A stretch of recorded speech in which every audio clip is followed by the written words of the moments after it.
할렐루야. 수요예배 자리에 나오신 성도님들을 주님의 이름으로 축복합니다. 우리 고난주간을 잘 보내고 계신가요? 우리 옆에 분들 함께 예배 드리신 분 있다면 함께 인사했으면 좋겠습니다. 주님의 이름으로 사랑하고 축복합니다. 주님의 이름으로 사랑하고 축복합니다.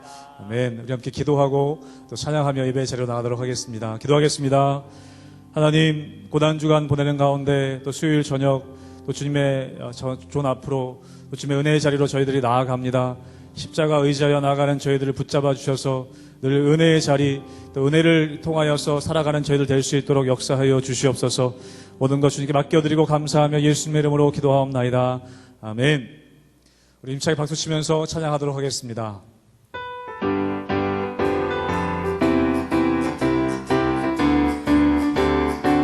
예수 십자가에 흘린 피로써 그대는 씻기어 있는가. 더러운 죄 희게 하는 능력을 그대는 참으지. 예수 십자가에 흘린 피로써 그대는 씻기어 있는가. 더러운 죄 희게 하는 능력을 그대는 참으지 않은가. 예수의 보혈로 그대는 씻기어 있는가. 마음속에 여러 가지 죄악이 깨끗이 씻기어 있는 주 예수와 밤낮으로 늘 함께 그대는 행동을 하는가. 아무 때나 어디서나 그대는 십자가 붙들고 있는가. 예수의 보혈로 그대는 씻기어 있는가. 마음속에 여러 가지 죄악이 깨끗이 씻기어 있는 주님 예수 다시 올 때 그대는 영접할 예복이 있는가. 그대 몸은 거룩한 곳 천국에 들어갈 준비가 된 예수의 보혈로 그대는 씻기어 있는가. 마음속에 여러 가지 죄악이 깨끗이 씻기어 있는 모든 죄에 더러워진 예복을 주 앞에 지금 다 벗어서 샘물같이 솟아나는 보혈로 눈보다 더 희게 씻어. 예수의 보혈로 그대는 씻기어 있는가. 마음속에 여러 가지 죄악이 깨끗이 씻기어 예수의 보혈로 그대는 씻기어 있는가. 마음속에 여러 가지 죄악이 깨끗이 한 번 더 고백합니다. 예수의 보혈로 그대는 씻기어 있는가. 마음속에 여러 가지 죄악이 깨끗이 씻기어 있는가. 예수의 보혈로 그대는 씻기어 있는가. 마음속에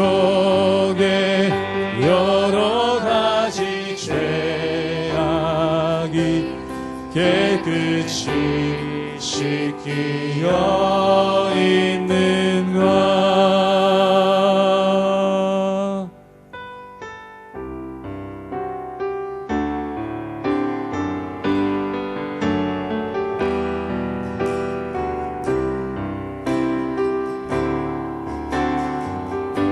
이곳에 생명샘 솟아나.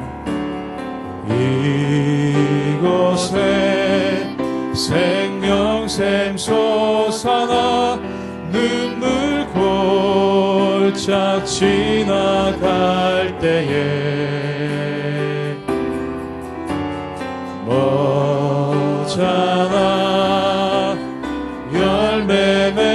맺히고 웃음소리 넘쳐나리라. 이곳에 생명샘 솟아나 이곳에 생명샘 솟아나 눈물 골짜 지나갈 때에 뭐잖아 열매 맺히고 웃음소리 넘쳐나리라. 꽃들도 구름도 바람도 넓은 바다도 찬양하라 찬양하라 예수를. 하늘을 울리며 노래해 나의 영혼아. 은혜의 주 은혜의 주 은혜의 주.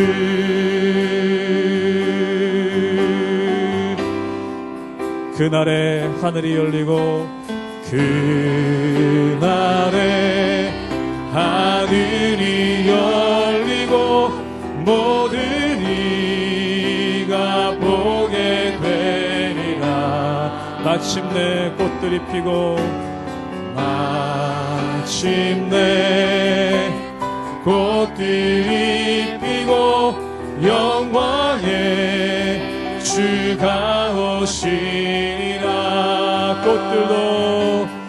꽃들도 구름도 바람도 넓은 바다도 찬양하라 찬양하라 예수를. 하늘을 울리며 노래해 나의 영혼아. 은혜의 주 은혜의 주 은혜의 주. 꽃들도 구름도 바람도 넓은 바다도 찬양하라 찬양하라 예수를. 하늘을 울리며 노래해 나의 영혼아. 은혜의 주 은혜의 주.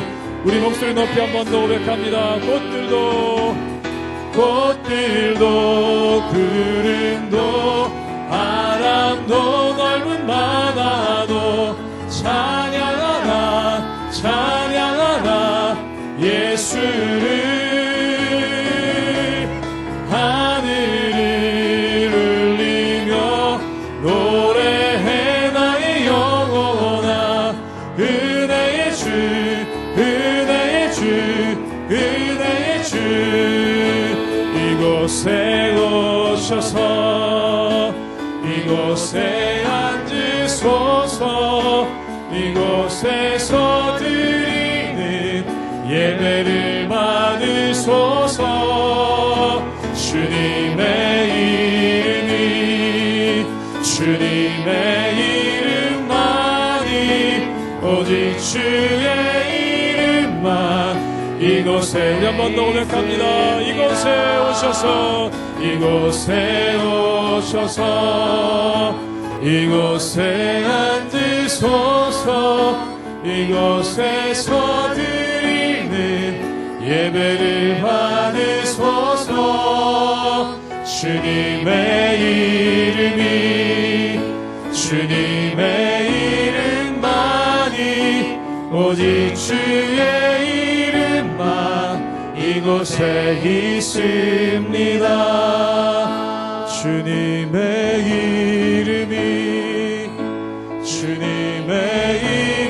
이름만이 오직 주의 이름만 이곳에 있습니다. 함께 이 시간 기도하며 나가기 원합니다. 하나님, 예배하는 이 자리 가운데 임재하여 주시고 우리가 때로는 어려움과 고난 가운데 있을지라도 주님만을 의지하며 십자가의 길 걸어갈 때에 마침내 꽃들이 피고 영광의 주가 오시는 것을 경험케 하여 주시옵소서. 다시 오실 주님을 바라보며 우리가 소망 가운데 살게 하여 주시옵소서. 우리 가정마다 소망을 허락하여 주시옵소서. 우리 한 목소리로 기도하며 나아가기 원합니다. 함께 기도하겠습니다. 하나님 아버지, 이 시간 우리가 십자가에 달리신 주님, 우리를 구원하신 주님을 바라보며 이 시간 나아갑니다. 때론 어려움과 십자가의 어려움과 고통과 고난이 있을지라도 우리가 부활을 소망하며 다시 오실 주님을 소망하며 이 시간 나아가 우리 가정마다 하나님의 은혜와 평강과 소망을 부어주시옵소서.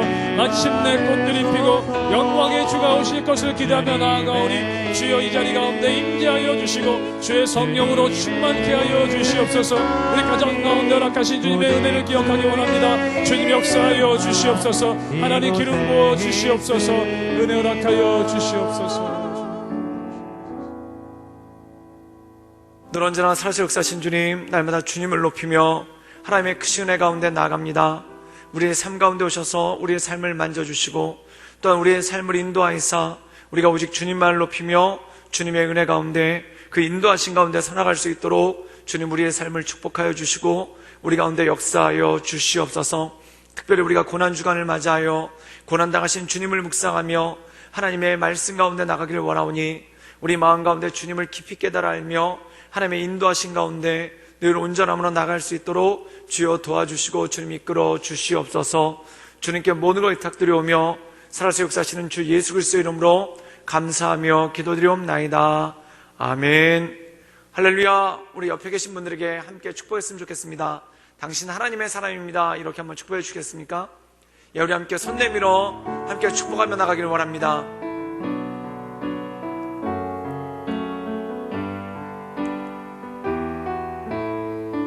당신은 하나님의 언약 안에 있는 당신은 하나님의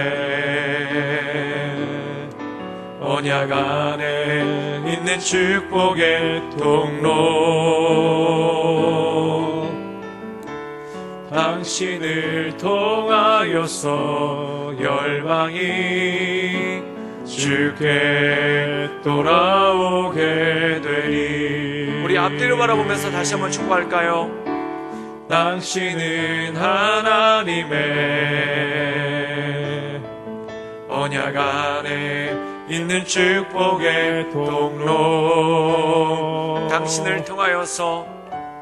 당신을 통하여서 열방이 주께 예배하게 되니. 할렐루야. 주님의 이름으로 환영하고 축복합니다. 예, 오늘 말씀 함께 나누기를 원하는데요, 오늘 말씀은 고린도 후서 2장 15절에서 17절까지 말씀입니다. 고린도 후서 2장 15절에서 17절까지 말씀입니다. 제가 읽도록 하겠습니다. 우리는 구원받는 자들에게나 망하는 자들에게나 하나님 앞에서 그리스도의 향기니 이 사람에게는 사망으로부터 사망에 이르는 냄새요 저 사람에게는 생명으로부터 생명에 이르는 냄새라. 누가 이 일을 감당하리요? 우리는 수많은 사람들처럼 하나님의 말씀을 혼잡하게 하지 아니하고 곧 순전함으로 하나님께 받은 것 같이 하나님 앞에서와 그리스도 안에서 말하노라. 아멘. 저는 오늘 그리스도의 향기라는 제목으로 함께 하나님의 말씀을 나누기를 원합니다. 요즘에 많은 분들이 강아지를 참 많이 키우시죠. 그래서 요즘에 강아지를 키울 때 애완견이라고 하지 않고 반려견이라는 그러한 말을 합니다. 이 말의 뜻은 무엇입니까? 말 그대로 이 강아지를 가족처럼 생각하고 또한 나와 한평생 같이 할 그러한 가족으로 여기면서 키운다라는 그런 의미가 애완견이 아니라 반려견이라는 그러한 의미가 있지 않겠습니까? 그런데 이 많은 분들에게 강아지를 키우는 이유가 무엇인가에 대해서 물어보면은 많은 분들이 이렇게 말씀을 하십니다. 첫 번째는 귀여워서 그렇다. 정말 그렇죠. 이 강아지들이 꼬리를 흔들면서 말똥말똥하게 눈망울을 짓고 쳐다보는 모습을 보면은 정말 굉장히 귀엽죠. 그리고 두 번째는 충성심 때문에 그렇다라는 그러한 말들을 하십니다. 이 강아지가 아무나 보고 꼬리를 흔드는 게 아니라 자기가 주인으로 인정된 사람, 이 주인으로 인정된 사람들에게는 꼬리를 흔들고 또한 어떤 경우에든지 충성하는 그러한 모습을 보이죠. 그리고 세 번째는 변치 않기 때문에 그렇다라는 그런 얘기를 합니다. 그래서 어떤 목사님이 그런 말씀을 하시는데, 본인이 새벽 예배를 가려고 새벽 4시에 집에서 나오면은 유일하게 와서 자기를 배웅해 주는 게 강아지밖에 없고, 또한 교회에서 모든 일을 끝내고 집에 들어가면은 유일하게 자기한테 달려나와서 자기를 맞이해 주는 게 강아지밖에 없더라는 것입니다. 그래서 집에 들어갔을 때 이 강아지가 딴짓을 하다가 갑자기 후다닥 달려나오면서 주변을 뱅뱅 돌면서 반기는 모습을 보면은 그게 반갑고 그게 고맙고 좋지 않을 사람이 누가 있겠습니까? 그래서 이 강아지는 변치 않기 때문에 강아지를 사랑한다라고 얘기를 합니다. 그리고 네 번째는 사람을 키우는 것보다 강아지를 키우는 것이 훨씬 더 쉽기 때문에 강아지를 키운다라는 그러한 말씀들을 많이 하시죠. 그렇다면 반대로 생각하면은 사람은 왜 힘든가? 사람의 모습이 바로 이런 모습이 있기 때문에 그렇다는 것입니다. 예를 들어서 강아지가 사람과 같이 자유의지가 있다고 생각해 보십시오. 하나님께서 사람에게 주신 선물이 바로 자유의지인데, 만약에 강아지한테 자유의지가 있다고 생각해 보십시오. 그럼 화가 나면은 문을 잠그고 들어가서 나오질 않을 겁니다. 그리고 또 삐지면은 주인이 와서 쳐다보지도 않겠죠. 그리고 마지막으로 자기만의 시간이 필요하다고 집을 나가거나 집을 떠나는 그런 일도 없을 것입니다. 사랑하는 여러분, 강아지가 사람과 다른 면은 바로 이것입니다. 사람이 어떻게 하든지 강아지는 늘 한결같다는 것입니다. 그런데 사람은 그렇지 않죠. 사람이 어떻게 하느냐에 따라서 변화되기도 하고, 또한 사람이 어떻게 하느냐에 따라서 화를 내기도 하고, 또한 삐지면은 말도 안 하고, 또한 문을 열고 나와서 보지도 않는 그러한 모습이 굉장히 많이 있죠. 그런데 그에 비해서 강아지는 어떤가? 그냥 무조건 순종만 한다는 것입니다. 그럼 강아지가 사람보다 낫다라는 것이 아닙니다. 그 안에 보면은 차이가 있다는 거죠. 하나님께서는 사람에게 하나님의 형상에 따라 지으셨는데 그 중에 하나가 바로 자유의지라는 것입니다. 강아지에게는 자유의지가 없기 때문에 그냥 무조건 순종만 합니다. 자기에게 밥 주는 사람, 또한 자기를 귀여워해 주는 사람, 또한 자기 주인이라고 인정된 사람에게는 아무것도 가리지 않고 순종하는, 정말 말 그대로 무조건 순종하죠. 그런데 이것은 본능이라는 것입니다. 강아지가 사람을 사랑해서가 아니라 강아지의 본능이 이렇게 완전한 무조건적인 순종을 하게끔 만든다는 것이죠. 그에 비해서 사람은 어떻습니까? 자유의지라는 게 있다는 것입니다. 이 자유의지는 뭔가요? 정말 말 그대로 나도 내 마음을 모르는 것이, 이게 바로 자유의지라는 것입니다. 그래서 많은 사람들이 고백하는 게 내 마음이 어디로 향할지를 모른다. 이것이 너무나 잘 아는 얘기 아닙니까? 어제까지만 해도 좋아 죽고 못 살던 사람인데 오늘 갑자기 미워가지고 꼴 보기도 싫고, 또한 오늘 꼴 보기도 싫어서 내 다시는 얼굴 안 본다라고 생각했는데 또 내일 되면은 마음이 누그러져가지고 다시 보고 싶은 것, 이게 바로 사람의 마음 아닙니까? 그래서 이 사람의 마음은 어디로 튈지 모르는 럭비공 같고, 또한 사람의 마음이 어디로 향하는지도 모르는 이렇게 천방지축인 것이 바로 사람의 마음이라는 것입니다. 그래서 예전에 기생 황진이랑 그 서경덕이라는 선비가 주고받은 서신이 있는데, 그거에 보면은 이런 말이 나와요. 보내고 그리워하는 정은 나도 몰라 하노라. 이 사람의 마음이 그렇다는 거예요. 그냥 안 좋은 일이 있어서 헤어졌는데, 헤어져서 보내고 난 다음에는 그 다음엔 그리워한다는 겁니다. 그래서 그리워하고 나서 다시 만나면은 잘 지내는 게 아니라 또 토닥거리고 싸우고 힘들어하죠. 그러다가 다시 돌려보내면 그 다음부터 또 마음이 아프고 아련한 것, 이것이 바로 사람의 마음 아니겠습니까? 그런데 이게 남녀 간에도 그런 게 아니라 부모와 자녀 간에도 그럴 때가 있더라는 것입니다. 예를 들어서 이 자녀를 유학 보내신 부모님들이 그런 얘기를 참 많이 합니다. 떨어져 있을 땐 참 애틋하죠. 그리고 보고 싶죠. 그래서 눈물을 짓고 있다가 이 자녀가 집에 와서 있으면은 잔소리를 하나 가득 쏟아놓는 그러한 모습이 있더라는 것입니다. 그래서 멀리 있을 때는 애틋한데 막상 만나면은 투닥거리고 싸우고, 또 투닥거리고 싸우다가 멀리 있으면 또 다시 애틋한 것, 이것이 바로 사람의 마음 아닙니까? 그래서 이 자녀를 키우는 부모의 마음을 뭐라고 얘기하냐면 애증의 관계다라고 얘기합니다. 여기서 애증이란 무엇입니까? 사랑과 증오, 사랑과 미움이 함께하는 그러한 모습인 것을 볼 때가 있다라는 것이죠. 그래서 자녀를 키우실 때 가장 많이 하는 말 중에 하나가 뭐냐면은 자녀를 키우는 것은 영원한 가슴앓이다 라고 얘기를 합니다. 사랑하는 여러분, 근데 이 애증이란 말이 참 재밌습니다. 애증이란 말이 재밌는 이유가 무엇입니까? 사랑하면서 미워한다는 겁니다. 단지 미워만 하는 것도 아니고 사랑만 하는 것도 아니고 사랑하는데 미워하는 마음이 그 안에 존재한다는 거죠. 그렇다면 이 미움은 진정한 미움이 아닙니다. 이 미움은 진정한 미움이 아니라 사랑의 또 다른 표현이 바로 미움으로서 나타날 때가 있다는 것이죠. 그래서 애증이라는 것은 뭐냐면 사랑하기 때문에 그 사람에 대해서 걱정하고, 또한 사랑하기 때문에 그 사람에 대해서 염려하고, 또한 사랑하기 때문에 때때로 그 사람에 대해서 얄미운 마음을 갖는 것, 그것이 바로 애증이라는 것입니다. 그런데 여러분, 사랑은 이렇게 힘든 것입니다. 그리고 사랑은 이렇게 쉽지 않은 그러한 모습이 그 안에 있다는 것이죠. 그런데 이렇게 철없어서 부모의 마음을 힘들게 하고, 또한 이렇게 철없어서 부모의 마음을 어렵게 했던 자녀가 나중에 성숙한 다음에 부모의 마음을 알 때, 그리고 이 아이가 어느덧 커서 어른이 되었구나 라고 느낄 때 이 부모님들이 느끼는 기쁨은 얼마나 큽니까? 그래서 이 부모님들이 자녀가 성장했다라고 느꼈을 때, 또한 자녀가 철이 들었었다고 느꼈을 때 그때 느끼는 기쁨은 강아지를 키우는 기쁨과 비교할 수 없는 그러한 큰 기쁨과 희열이 그 안에 있다는 것이죠. 그 이유는 뭔가요? 강아지는 절대 성장하지 않습니다. 또한 강아지는 절대 인격적으로, 인격이라기보다 경격이라고 해야 되나요? 그것으로 성숙하지 않습니다. 그런데 사람은 어려서 천방지축이다가 그것이 성장해서 나중에는 부모님의 마음을 알아가는 어른의 모습까지 나가는 모습을 볼 때 그 마음 가운데 기쁨이 있고, 또한 그 마음 가운데 무엇과도 바꿀 수 없는 희열이 있다라는 것이죠. 오늘 말씀 가운데 보면은 이 자녀를 키우는 것과 똑같은 것이 바로 교회를 돌보는 일이라는 것입니다. 그래서 이 사도 바울이 고린도 교회를 생각할 때마다 이런 애증의 마음이 있다는 겁니다. 고린도 교회를 생각하면은 마음에 사랑이 넘치는데, 그 사랑이 넘치는 것만큼 금신하는 마음이 있고, 또한 사랑이 넘치는 것만큼 염려하는 마음이 있더라는 것입니다. 그래서 이 사도 바울은 뭐라고 얘기하냐면, 너희가 나의 기쁨이 되기 원한다. 그럼 너희가 나의 기쁨이 되기 위해서는 무엇이 필요한가? 바로 그리스도의 장성한 분량에까지 이르기를 원한다는 것이죠. 그래서 이 사도 바울이 고린도 교회를 향한 마음이 바로 영원한 가슴앓이입니다.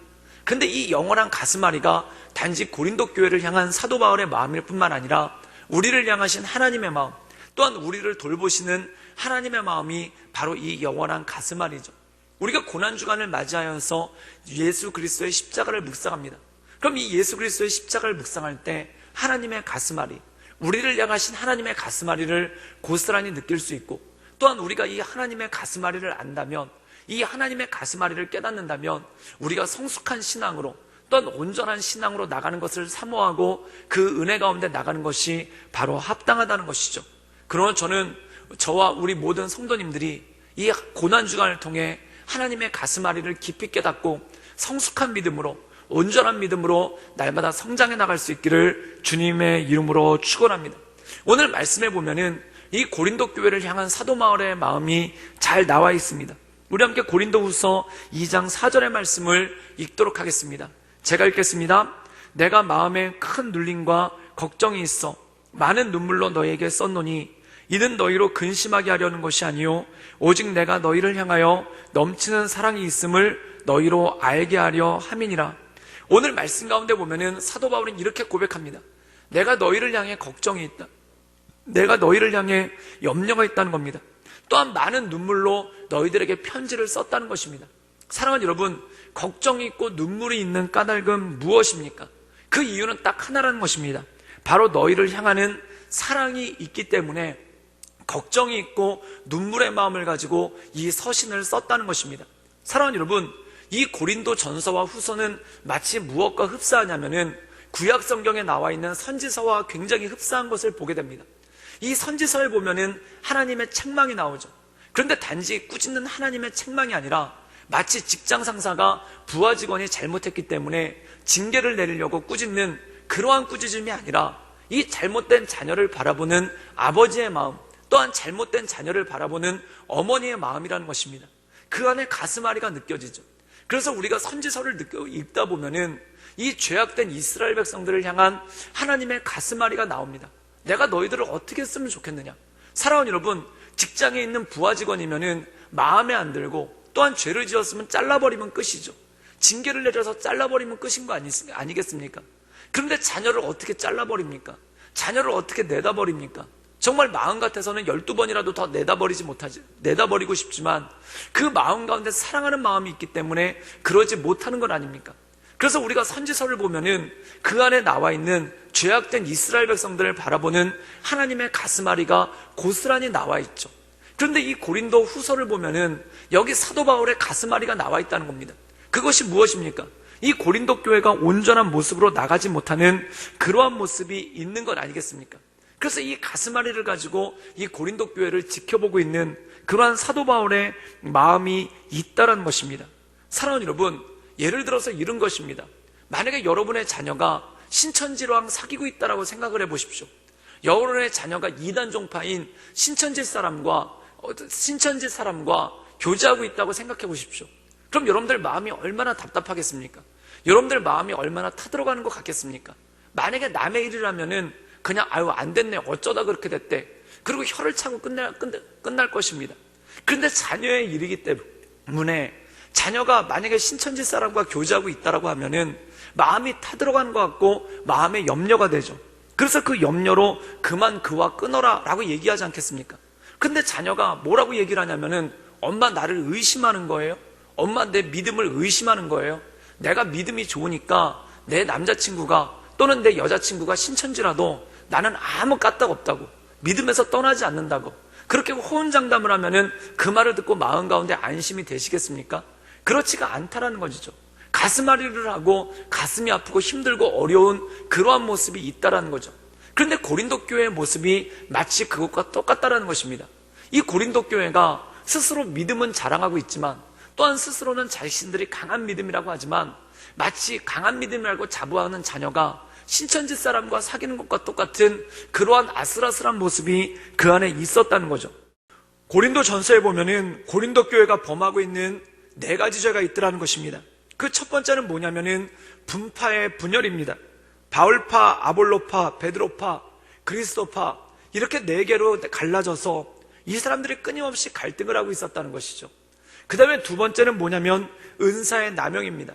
이 은사는 하나님께서 우리에게 주신 성령의 선물이죠. 근데 이 은사가 덕을 세우기 위해서 또한 경우에 합당하게 사용해야 되는데 이 고린도 교회 사람들은 은사를 무분별하게 아무 때나 사용했다는 것입니다. 그 이유가 뭐냐면은 은사를 통해서 자기를 과시하려고 하고 또한 은사를 통해서 자기를 드러내려고 하다 보니까 이 은사를 함부로 사용하는 그러한 일들이 있었죠. 그리고 세 번째는 뭐냐면 죄에 대해서 용납을 했다는 것입니다. 즉 다시 말해서 죄에 대해서 꺼리낌이 없었다는 겁니다.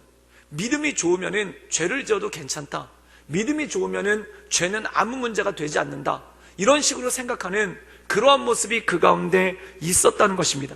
그래서 누군가 죄를 지었을 때 그를 책망하거나 또한 누군가 죄를 지었을 때 그가 죄로부터 돌이키도록 권면하는 그러한 일을 행하지 않았죠. 그 다음에 마지막으로 뭐냐면은 거짓 선생들과 어울렸다는 것입니다. 즉 다시 말해서 이단의 접근을 허용했다는 것이죠. 그런데 이러한 고린도 교회의 모습을 보았을 때 사도 바울이 얼마나 가슴이 떨리고 얼마나 마음 가운데 불안했겠습니까? 그래서 이 고린도 교회의 교인들에게 서신을 보내고 사람을 보내서 너희가 이것으로부터 돌아서라 라고 그렇게 말했다는 겁니다. 그런데 첫 번째 서신을 보냈을 때 이 고린도 교인들의 반응이 뭐냐면은 아무 염려하지 말라고, 우리는 믿음이 좋으니까 당신이 걱정하는 것처럼, 사도 바울이 걱정하는 것처럼 그렇게 쉽게 무너지지 않는다고, 마치 자녀가 신천지 사람과 교제를 하고 있으면서 엄마 아무 걱정하지 마시라고, 내가 믿음이 분명하니까 아무리 신천지 사람과 그냥 인간적으로 사랑하는 거고 인간적인 걸로 교제하는 거지 그 사람한테 어떤 영향도 받지 않을 거니까 걱정하지 말라고 라고 자녀가 얘기를 한다면 오히려 부모님의 마음이 얼마나 불안하고 또한 부모님의 마음이 얼마나 초조하고 또한 부모님의 마음이 얼마나 걱정이 되겠습니까? 그래서 사도 바울이 끊임없이 이 고린도 교회에게 편지를 보내면서 너희가 온전한 믿음 가운데 서라 라는 그러한 권면을 했다는 겁니다. 우리 함께 고린도 후서 2장 2절의 말씀을 우리 함께 자막을 통해서 읽도록 하겠습니다. 제가 읽겠습니다. 내가 너희를 근심하게 한다면 내가 근심하게 한 자밖에 나를 기쁘게 할 자가 누구냐.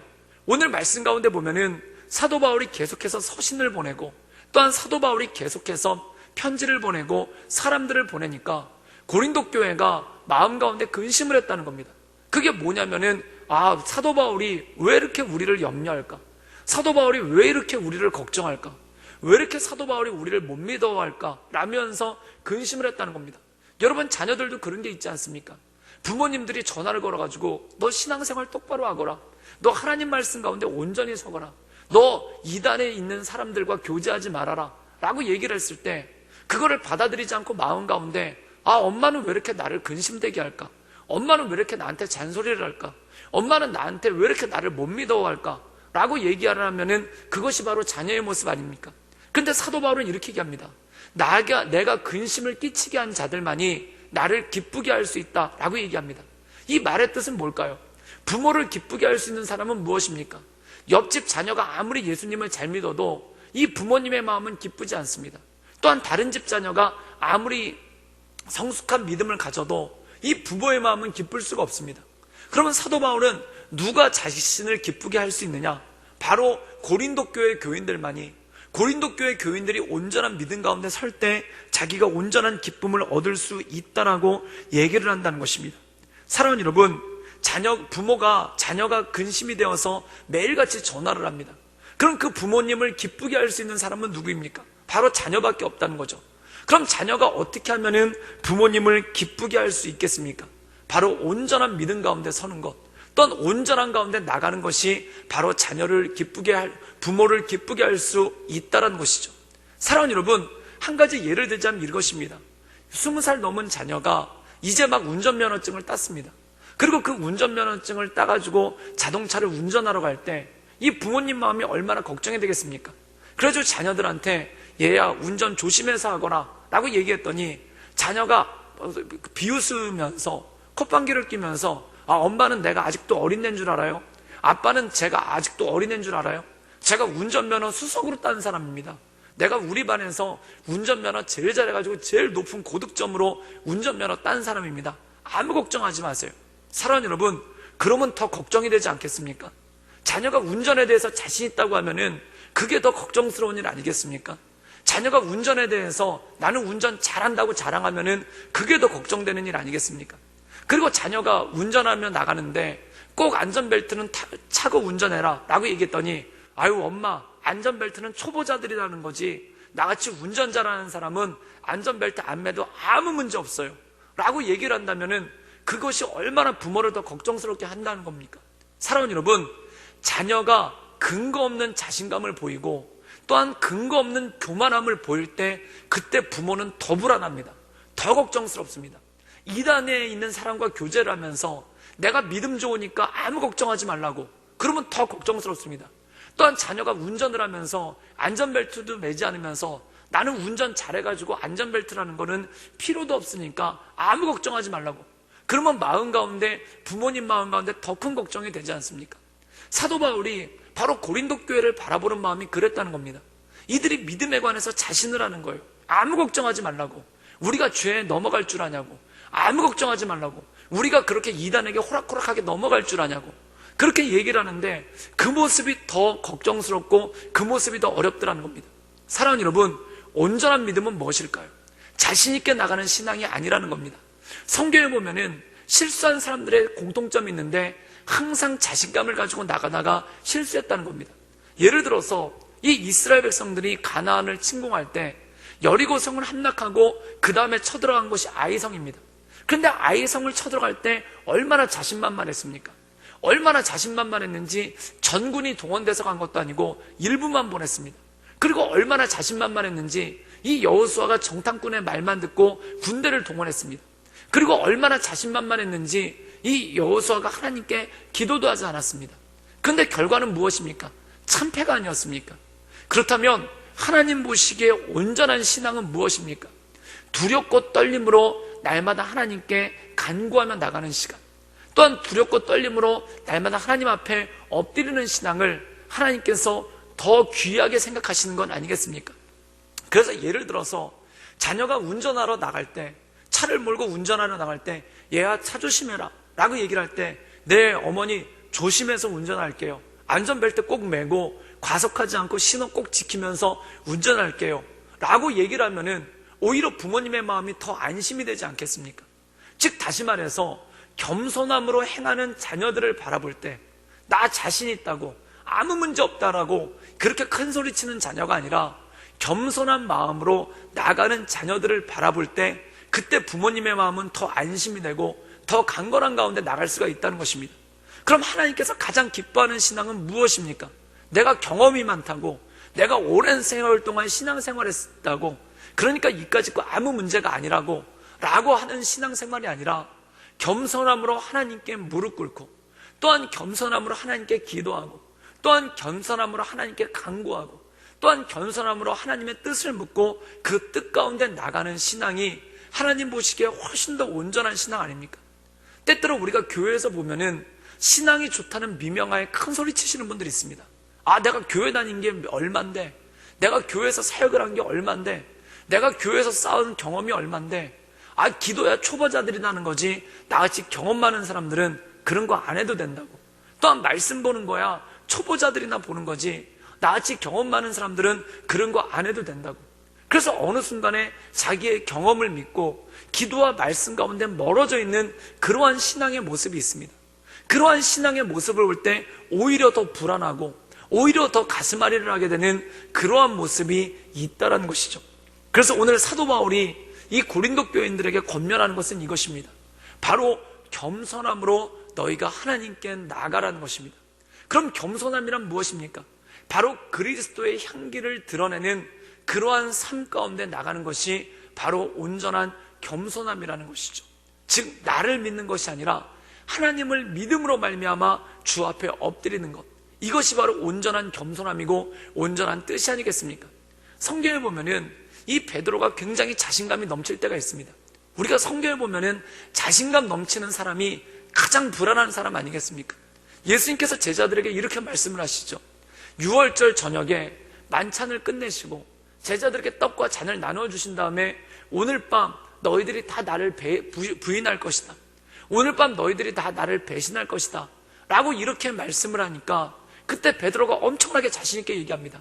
이 모든 사람들이 다 주님을 버릴지라도 나는 주님을 버리지 않겠습니다. 그때 예수님께서 또 이렇게 말씀하시죠. 네가 나를 버릴 것이다. 그때 베드로가 더 자신 있게 얘기하지 않습니까? 사람들이 다 주님을 버릴지라도 저는 죽더라도 주님을 버리지 않겠습니다 라고 얘기하지 않습니까? 사랑하는 여러분, 자기 자신감 가지고 나갔다는 겁니다. 자기 자신감 가지고 나갔을 때 어떤 일이 벌어지나요?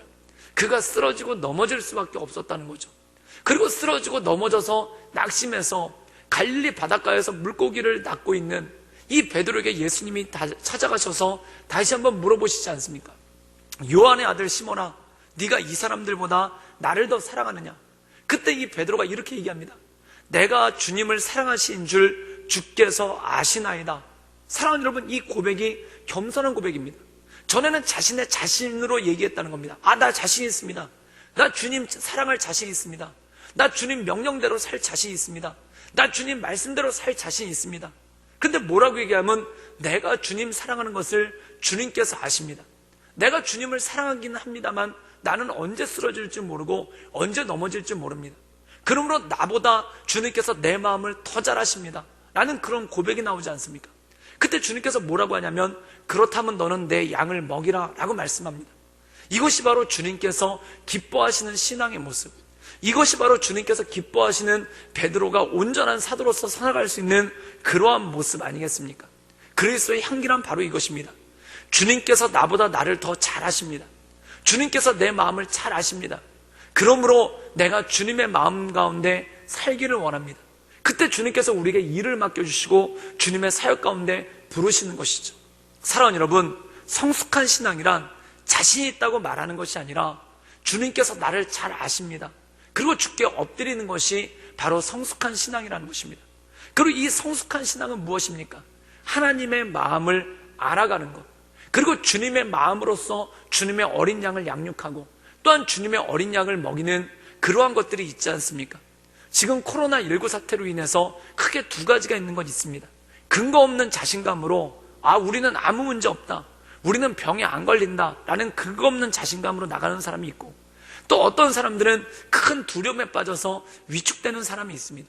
그런데 이럴 때일수록 기도가 필요할 때입니다.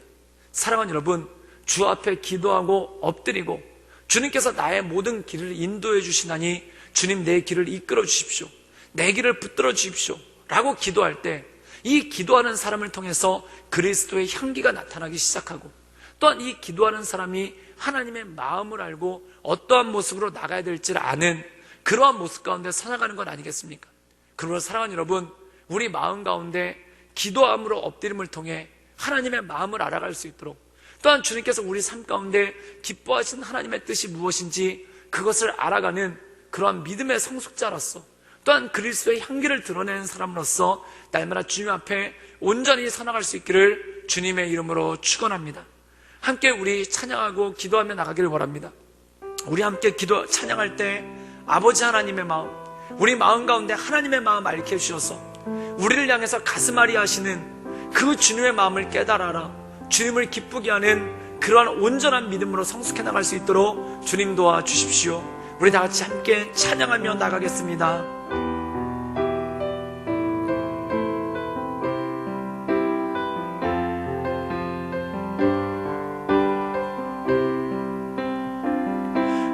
아버지, 당신의 마음이 있는 곳에 나의 마음이 있기를 원해요. 아버지, 당신의 눈물이 고인 곳에 나의 눈물이 고이길 원해요. 아버지, 당신이 바라보는 영혼에게 나의 두 눈이 향하길 원해요. 아버지, 당신이 울고 있는 어두운 땅에 나의 두 발이 향하길 원해요. 나의 마음이 아버지의 마음 알아. 내 모든 뜻 아버지의 뜻이 될 수 있기를 나의 온 몸이 아버지의 마음 알아. 내 모든 삶 당신의 삶 되기를. 아버지, 당신의 마음이 있는 곳에, 아버지, 당신의 마음이 있는 곳에 나의 마음이 있기를 원해요. 아버지, 당신의 눈물이 고인 곳에 나의 눈물이 고이길 원해요. 아버지, 당신이 알아보는 영혼에게 나의 두 눈이 향하길 원해요. 아버지, 당신이 울고 있는 어두운 땅에 나의 두 발이 향하길 원해요. 나의 마음이 아버지의 마음 알아. 내 모든 뜻 아버지의 뜻이 될 수 있기를 나의 온 몸이 아버지의 마음 알아. 내 모든 삶 당신의 삶 되기를. 나의 마음이 아버지의 마음 알아. 내 모든 뜻 아버지의 뜻이 될 수 있기를 나의 온 몸이 아버지의 마음 알아. 내 모든 삶 당신의 삶 되기를.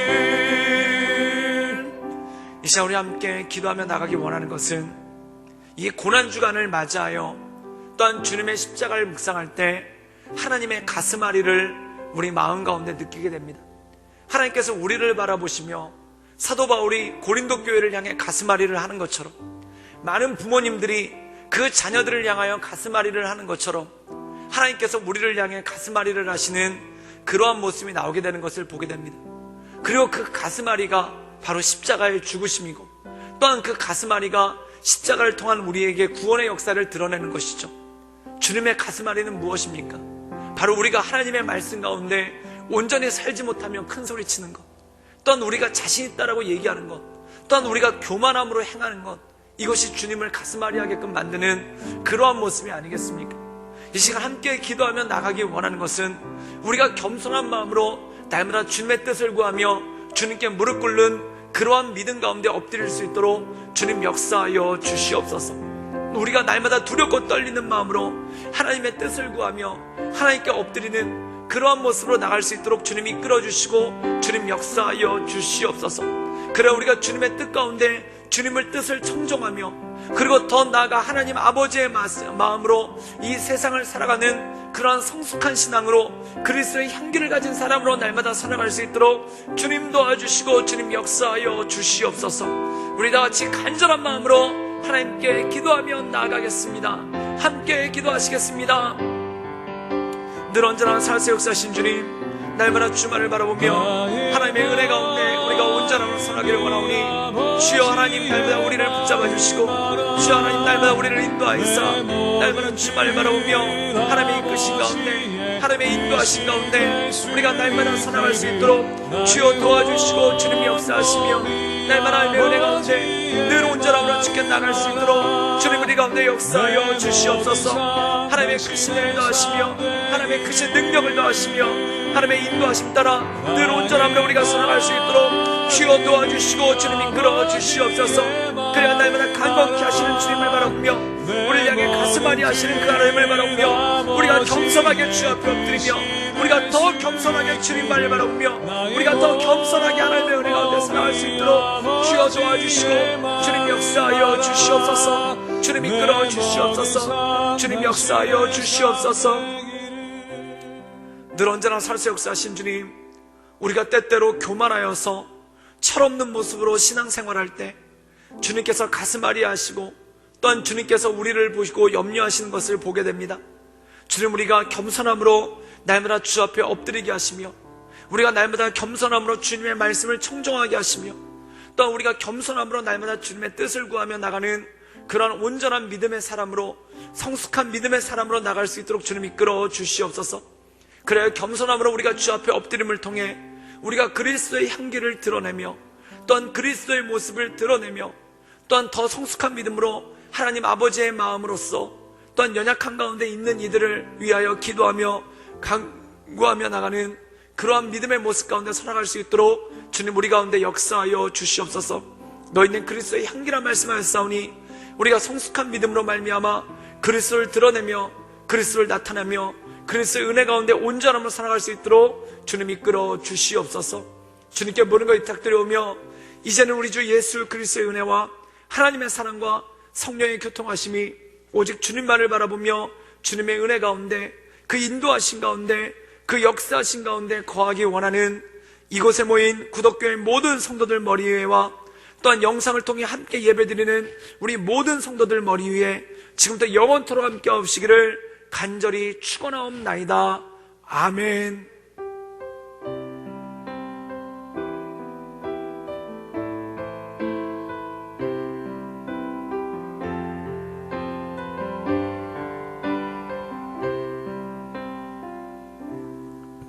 예,